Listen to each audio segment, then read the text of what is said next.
नमस्कार. हवामान अंदाजे यूट्यूब चॅनलवरती तुम्हा सर्वांचं पुन्हा एकदा स्वागत करतो. राज्यातील काही भागात आज मुसळधार स्वरूपाचा पाऊस पाहायला मिळणार आहे. कमी दाबाची वाटचाल महाराष्ट्रात जी आहे ती आपल्याला पाहायला मिळत आहे. सध्या स्थितीला आता कमी दाब चांगलाच महाराष्ट्रावर परिणाम देखील टाकणार आहे. कोणते जिल्हे व तालुके असतील ते देखील आपण पाहणार आहोत.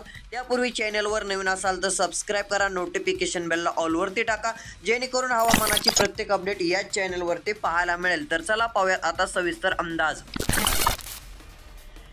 जर आता पाहायला गेलं तर मुसळधार ते काही ठिकाणी अतिमुसळधार पाऊस यवतमाळ चंद्रपूरच्या भागात आज पाहायला मिळू शकतो. माखोना, कारंजा, पुसद, आदिलाबाद, उमरखेड, नांदेडपर्यंत चांगला पाऊस राहील. हिंगोली, जिंतूर, परभणी, निर्मल, अहमदपूर, परळी, देगलूर, उदगीर, परळी, माजलगावचा भाग असेल मध्यम स्वरूपाचा पाऊस आपल्याला एका दुसऱ्या ठिकाणी पाहायला मिळणार आहे. जालना, लोणार, चिखली या ठिकाणी हलका पाऊस. खामगाव, अकोला, अकोट, अचलपूर, धरणीचा भाग मध्यम ते जोरदार पाऊस. वरुडकडे देखील मध्यम ते जोरदार असा पाऊस आपल्याला पाहायला मिळण्याचा अंदाज सध्या स्थितीला पाहायला मिळत आहे.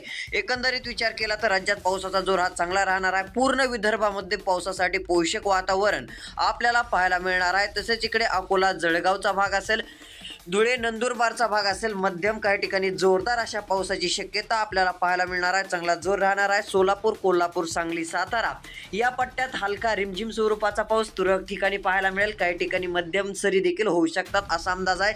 सर्वदूर पावसाची शक्यता नाहीये. अहिल्यादेवीनगर, पुणे, नाशिकचा भाग असेल मध्यम पाऊस. इकडे अहिल्यादेवीनगर, पुणे, दौंड, जेजुरी, बारामती हलका पाऊस तुरळक ठिकाणी राहणार आहे. जामखेड, जुन्नरचा भाग असेल इथपर्यंत अशी शक्यता आहे. श्रीरामपूर, वैजापूर, जालन्याच्या भागाकडे थोडासा जोर चांगला राहील. मनमाड, मालेगाव, नाशिकच्या भागात थोडासा जोर आपल्याला आज चांगल्या प्रकारे पाहायला मिळू शकतो. तरी काही भाग सुटण्याची शक्यता आपल्याला दिसून येत आहे. तसेच हिंगोली, बुलढाणा, वाशिमचा भाग असेल मध्यम पाऊस. बीड, धाराशिव, लातूरचा भाग, परभणीचा भाग असेल मध्यम पाऊस. अशी शक्यता पावसाची राहणार आहे. रोजची रोज अपडेटसाठी चॅनल सबस्क्राईब करा, नोटिफिकेशन बेलला ऑलवरती नक्की टाका, जेणेकरून हवामानाची प्रत्येक अपडेट याच चॅनलवरती पाहायला मिळेल.